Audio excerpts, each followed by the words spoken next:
I'm actually originally from Illinois, and I moved here to DC for school. After graduation, I fell in love with the District of Columbia and never wanted to move. I see so many different cultures, types of people, classes, things of that nature, and I feel that the rights that I once had in Illinois, I no longer have here in the District of Columbia. I'm a homeowner, but yet I don't have representation in Congress. It's not fair.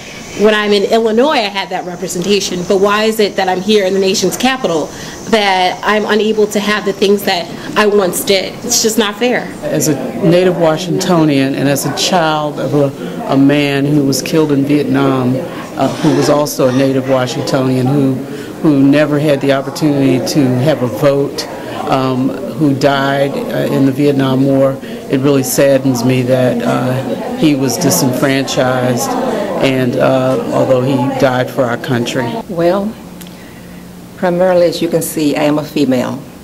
I'm a woman. I represent a female organization. And there are many laws that have bills that have come before Congress affecting women, especially in the area of abortions, that our Congresswoman has not been able to vote on.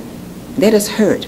I don't think anyone should tell me how or what to do with my body, especially when it comes down to childbearing, abortion.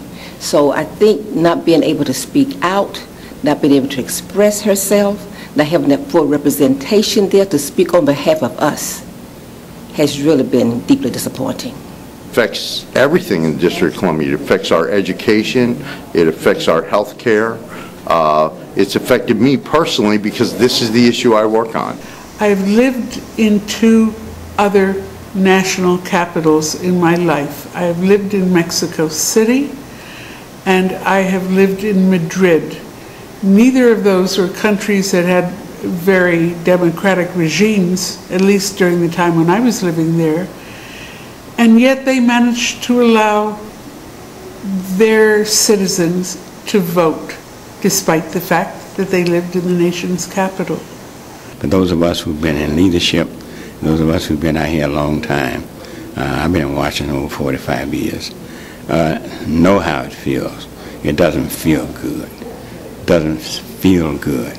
You know, feel good when an injustice is being done on you. It makes me feel angry because we all pay federal taxes. We pay both federal and local taxes, and we're citizens of the United States, but we don't have the same rights as other citizens of the United States. We don't have the same representation in Congress as far as both having a representative in the House of Representatives that can actually vote both in committee and on the floor, as well as having 2 senators. Well, when you look across the country and there are 50 other states that have representation in Congress, there are 50 other states that can make decisions on how their budget is spent, there are 50 other states that have people representing their interests and needs, and then we here in the District of Columbia don't have that representation. It doesn't feel very good. I think it affects them a lot of ways. Economically, with the structural imbalance that comes from having a senator that can't advocate federally for funds on needed projects. I think it affects us even psychologically because we're not full and equal parts of our society. And certainly there are horrific reminders of how personal it is. Just the symbol of our American flag, which should unite all of us, doesn't have a star on it for us. You feel that really personally when, for example, one of our soldiers comes back in a box with a coffin draped with that flag that doesn't have a star on it for the place that's sent them. Knowing that I couldn't cast a vote on war and peace or the great issues or even whether or not he's adequately protected with enough body armor and funds, and it affects us all in a very, very negative way.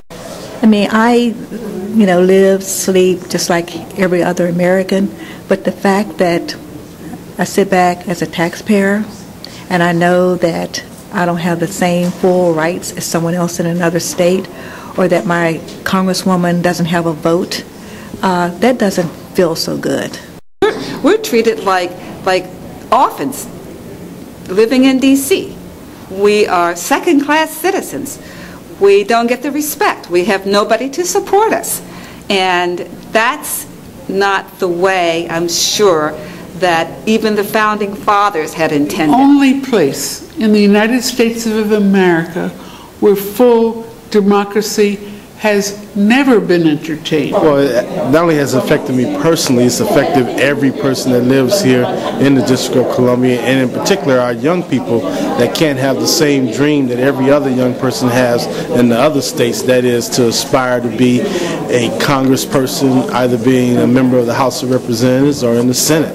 First of all, with the knowledge and understanding that as a human being and as a citizen of these United States of America, that I have been denied that privilege of the full voting rights. So it has affected me in that right, making me feel incomplete when it comes to my opportunity to express myself through the vote. It's a civil rights issue, it's a human rights issue. We need to care about each other, working for each other. We all love our hometown. We love the place we live, where we work, where we play.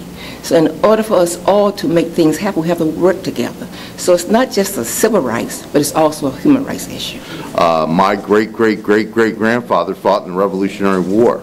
So I think 211 years is long enough to wait for the blessings of liberty that he put his life and fortune on the line to secure for me and for all Americans. And it's unconscionable that we have not been permitted to make the laws in the city that reflect the views of the people of the District of Columbia. Here it is that this country goes all the way over to Afghanistan and Iraq, those other places fighting for democracy. And we don't have democracy here. It's ludicrous. It's crazy. And so we're going to just fight hard to let the world know that we've been done an injustice.